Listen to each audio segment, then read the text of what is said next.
This week's install is a Palomino truck camper.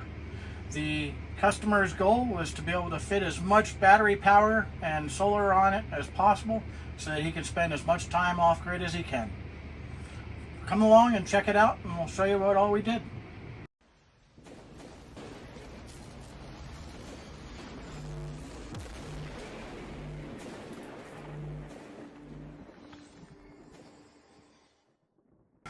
What we ended up doing was we installed a multi-plus 2 3000 volt amp 12 volt inverter.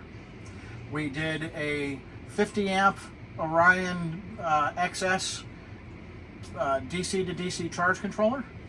We added an additional 400 watts of panels up on the roof that come stock with 400. We added an additional 400 watts up onto the roof on the racking across the back of the truck camper, and then we set up a separate charge controller to allow him to carry around 400 watts of flexible solar panels to allow him to catch a little bit of extra sun just in case the truck camper happens to be parked in the shade or needs the additional power input. As far as a battery bank for this build, we ended up going with 3 SOK 314 amp hour batteries. Now what we've seen out of the SOK 314s is that they are slightly, well, the 314 is kind of underrated of what you're actually getting. What we find with these batteries is that you get slightly more amp hours out of those batteries when they're new, so they're gonna eventually decline a little bit.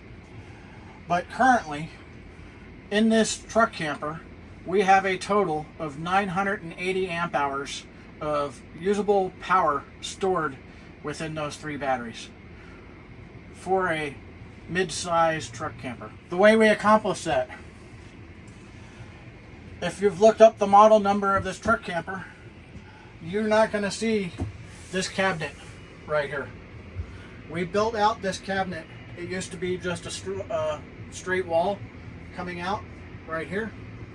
And so we built this cabinet in order to house the inverter, the solar charge controllers, because there's 2 on here. There's the DC to DC charge controller. We've got one of the 3 batteries inside this cabinet. So this cabinet definitely helped us add to the build to be able to make sure that we were able to accomplish the customer's needs. We have a access cabinet so that if the customer needs to access the inverter, to shut off the inverter, it's right there. To shut off the battery is right here. We've got access to the Victron distribution system. We've got a Lynx power in and a distributor mounted on the wall. And then we have our DC to DC charge controller and solar charge controllers down below. And then we also have our circuit breakers for our different solar arrays going in and out of the solar charge controllers. The other 2 batteries, the other 2 SOK batteries, are mounted down inside this cabinet, the step cabinet. Now, one of the things that, again, in order to accomplish this build, we actually had to shift this cabinet, this wall of the cabinet, we had to shift it out about 2 inches. So it gave that enough space to be able to put the 2 batteries side by side down inside that cabinet. Some of the other things that we did was we also added a max air fan directly above your head. So that fan was added. It was an upgrade to the system to go with the fan that he has up front, so that in cooler weather, when he's out camping, he can pull in and push out airflow to allow him to keep cool that way. So in one, out the other, or vice versa. We also added on the roof, we went with the Furrion Chill Cube. And so the Furrion Chill Cube air conditioner, currently keeping the temperature inside this truck camper at 70 degrees. I don't know if you've heard the air conditioner running. It's been running this whole time. In fact, this truck camper has been running for the last 22 hours, keeping the internal temperature of the camper at 70 degrees using this Furrion Chill Cube, and the battery bank of 980 amp hours is still at 87% after our 22 hours of running the air conditioner, climatizing the temperature inside here.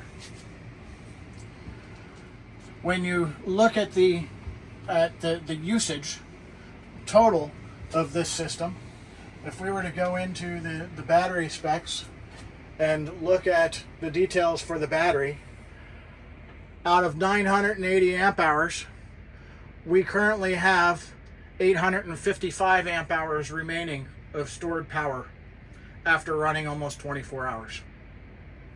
And for those of you that may be familiar with the Touch 70s or the Touch 50s systems, the Victron monitoring systems, you may look at this and say, hey, that one looks a little different. For this build, we were able to use the Victron Ekrano, which has a faster processor than the standard Turbo GX. It has the touch screen. It has everything that a typical GX would have. The benefit of this obviously being the speed, but it also, instead of having to worry about mounting 2 devices, now we only have to mount 1 device. A typical RV installation may not necessarily be beneficial, but since we have this cabinet and all of our main components are contained within this cabinet, running all the cables to the back of the Ekrano is fairly simple. If you're familiar with Victron's history, they used to have the CCGX, was an older version of the GX devices, that you had to do the same thing. You had to run all the different communication cables. Everything comes into the back of the CCGX. This is basically the same theory. Again, not for every build. We don't typically do this in the RVs unless we have easy access to all of our components. So if you're looking for a system build similar and you're looking for somebody to do it for you, give us a call here at Panels Up Solar in Laurel, Mississippi, 228-363-9121. Reach out to us on the web at panelsupsolar.com. You can reach out to us at our email at sales@panelsupsolar.com, or fill out the quote request on our website. We'll get back in touch with you and see what we can help you design next.